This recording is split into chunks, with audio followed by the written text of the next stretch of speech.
Alright guys, TacticalRab back again today. Hope you're doing well and enjoying your day so far. A big update on the CDL versus Warzone tournament which is upcoming. Rumours emerging that indeed Hardpoint will be played after all, which certainly might swing the advantage in the favour of the CDL players if that's what goes down. And also Scump responding to some mean tweets suggesting that even a player like Shotzzy, or really any player at all in the CDL as it stands, would not be able to even come close to him in his prime. And the numbers certainly play this out as the reality. Very much enjoy to your thoughts in the comments below. Hit the like button if you enjoy. Subscribe if you're new as always, I greatly appreciate it. So first of all, we saw this yesterday, this CDL versus Warzone creator event that they're trying to do, and look, the format for the first few events at least, there's 5 events over the next few weeks, there's like 2 a week until the finale, which is like $70,000, and apparently that one is going to be actually CDL versus Warzone. Until then, it's going to be like mixed teams of CDL players and Warzone creators, and Shotzzy's down. I don't know what the teams are going to be for this, we'll see over the coming days,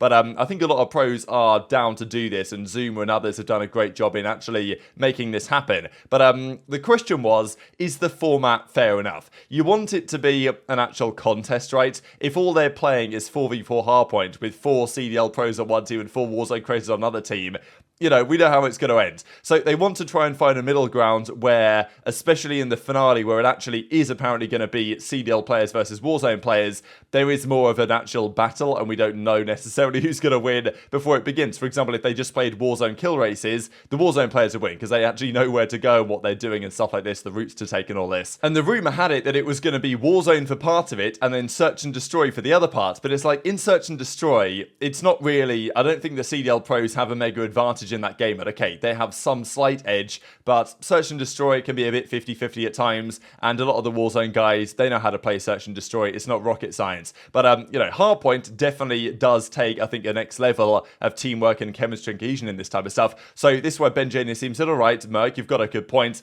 Let's try and see if we can get Hardpoint into the rotation somehow. So, you know, and as Ben said in reply to this one, it would be hard to get Warzone players to commit to playing 4v4 Hardpoint with only their community versus the CDL. Same the other way for a 2 versus 2 kill race with the CDL pros. So they want to get this kind of cross experience in play, but they're going to try and get Hardpoint in there. So this is the actual, if you guys missed this yesterday, $150,000 prizes, 5-part series. The first event is in a couple of days time. So over these, the plan is to do some Search and Destroy, some Warzone kill races, and I guess the best teams or whatever will then split off and do whatever for the September the 1st grand finale. But yeah, as Ben J. Nassim says, the first 4 tournaments are mixed teams, the last one is CDL versus Warzone. Need everyone to get some cross experience for the 70k prize during the last tournament. And apparently he spoke to Activision about this, and immediately, can you believe it, got a response that said, yeah, sure, let's do 4v4 Hardpoint as well. So this is, as far as I'm concerned, definitely the way to go. So instead of just getting some Search and Destroy and some Warzone kill races or whatever they're planning to do on the Warzone side,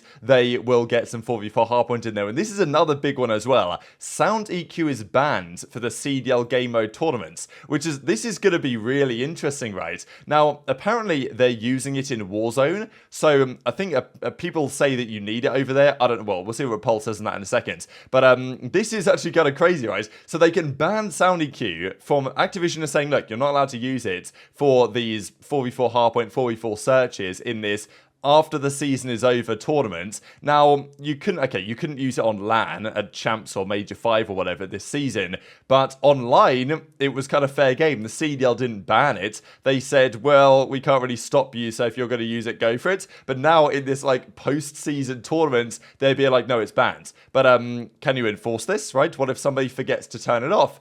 I think there's potentially some drama brewing on that one, let's be honest. So, and then the question was like, well, okay, no, so Search and Destroy Hardpoint, no Sound EQ, but for Warzone, perfectly fine. And Repulse says, okay, like banning Sound EQ 100% for multiplayer, but for Warzone, let's discuss, it's low-key miserable without it. So I have no idea what Warzone even plays like nowadays to know if you need it or not. But as he says, it's going to be pretty interesting for players to, like, you know, have to turn it on and off during finals. As far as I'm concerned, just get the thing off, right? Surely surely that's the best way to go. But, you know, it's Ben sort of trying to figure things out and saying we should sit down with the captains once we get there and figure this out. But, yeah, the Sound EQ drama hasn't got away yet. And, yeah, apparently Zuma and co have done a great job putting this together because, as Hitch says, it was really tricky to lock down the CDL guys the first time around that they tried to make this happen, because you know how hard it is to get pro to do anything actually when they say they're going to do it, and apparently Zuma and others have made that work. So congratulations to everyone if we can get this to happen, and I'm looking forward to it, right, especially with some hardpoint in play and actual CDL versus Warzone for the final tournament, which, you know, if you're going to advertise it as CDL players versus Warzone players, then you better actually have something like that happen,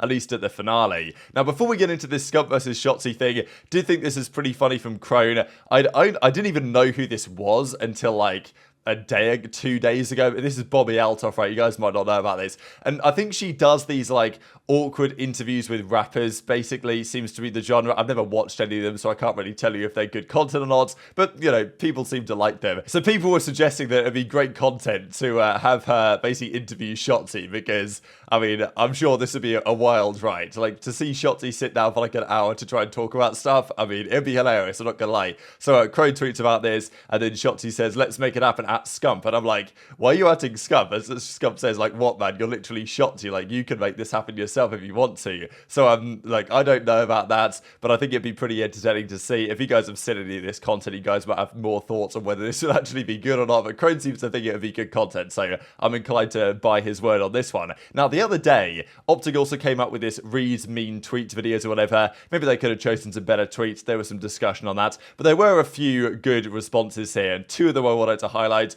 One of them was from Shotzzy when he talks about the vegetable. I mean, this guy is never beating the IQ allegations. It is what it is. But also I thought was probably more interesting was what Scump has to say, because as this tweet is here, Shotzzy would smoke Scump in his prime, and Scump immediately shuts this down with absolutely no question marks at all, talks about and then immediately brings up off the top of his head his KD streak from back in the day, and says that absolutely nobody in his prime would get anywhere near Scump. Octane's burner. I've seen this shit on my For You.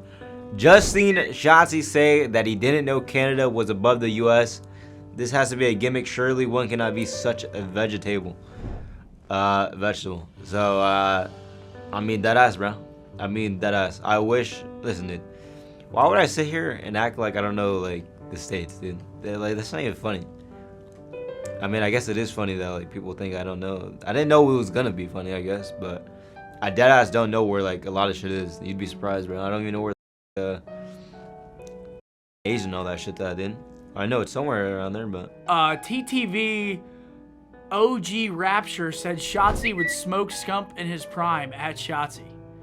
I mean, guy's got to pull it out of his mouth real quick, because I had 59 tournaments in a row above 1 KD. Ain't nobody fucking me in my prime. So Scump's retirement this season definitely came as a shock, especially because the very final series he plays, he had like a 1.3 or 1.2 or something like that, where he absolutely destroyed Methods for the whole series against Boston, and then just called it a day. This isn't that series. This is a series from the X Games, or like their entire KDs from the X Games back in 2014 during the Call of Duty Ghost season when Scump had a 1.2. Like, this was just standard for Scump back then, and this wasn't even prime Scump as far as I'm concerned. Like, Ghost Scump was very good, one of the best players in the world, but that wasn't prime Scump. Prime Scump was Advanced Warfare, Black Ops 3, like early Jetpack Scump, I would say, and even late Infinite Warfare Scump was probably underrated in terms of how good he was, because the first part of the year, the ERAD wasn't really a viable weapon. I don't think it had hit scan. Is that correct? You guys might correct me if I'm wrong, but I'm pretty sure that the ERAD, at least it got buffed like halfway through the year, I think, and now it became a really viable SMG, because most of the first part of the year, there was maybe one ERAD, which was the SMG in Infinite Warfare, a couple of K-bars in the NV4. Once the ERAD became more viable, then it was used more often, and I mean, man, yeah, just to think about a meta where there are actually 3 viable guns is, yeah, we don't get that type of stuff nowadays, let's be honest. But Prime Scump was completely built different, no doubt, and he could well have continued on further, and it's kind of crazy to think, right? Now, he only played very briefly during Modern Warfare 2, and the team was pretty dysfunctional, but he had a 1.10 over the matches he played in MW2, which is higher than his KD all all the way going back to World War II. So, you know, he was really good at this current title, and it's a shame that he retired, I think, in the way that he did. In the same way that it's a shame to not see Octane competing longer, because Octane, as far as I'm concerned, has still got more in the tank if he wanted it. He knows that he's still nasty, but he just didn't want to compete anymore, and that's fair enough. He's going to step away. That's what he thinks is best for him, and that's fine. And obviously, Scump, it's not like he's made a mistake retiring, has he? Because he's absolutely killed it on the content side, although he has made the point in the last couple of weeks that even in this Rostermania period, he heavily considered coming out of retirement because he kind of does have the itch to play again, but as it worked out, they got Kenny, you know, Drazah went away, they got Kenny, and it was like, well, Scump was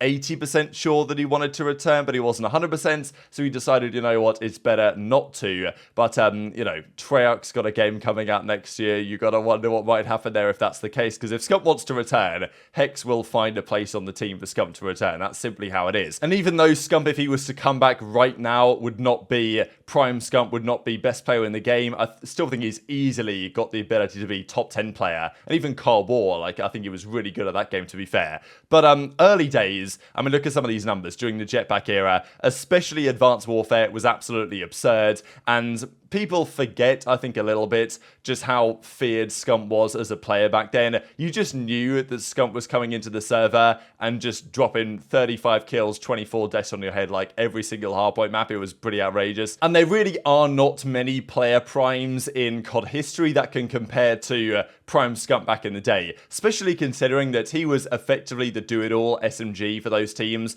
There wasn't like a 1-2 punch like aBeZy and Simp. It was Scump, and then Karma would fill the gaps, do the dirty work. Like, Scump was the guy from the SMG line to put up the numbers, maybe in a similar way to the way HyDra is set up today. And HyDra had a ridiculous peak this season, no doubt, in NW2, and that might not even be peak HyDra yet. We don't know. And it's the same story that I think Octane will come back to this in a second, but I know that Octane mentioned this a couple of years ago now on the Eavesdrop podcast, where he said, look, prime Scump is clear of prime Simp, but we might not have had prime Simp yet. But then again, we probably have seen Simp's best year was this year they're talking about during the Cold War days. So I don't think we've seen Simp be better than that since then. So, you know, maybe in Octane's opinion, still prime Scump is clear of where Simp has been and still is to the present day. And also that 1 KD streak is just so outrageous, it's ridiculous. Now you can look at prime Formal as well from Infinite Warfare, Funny, TTP, same team and all this. From an SMG perspective, could anyone come in and match Scump in his prime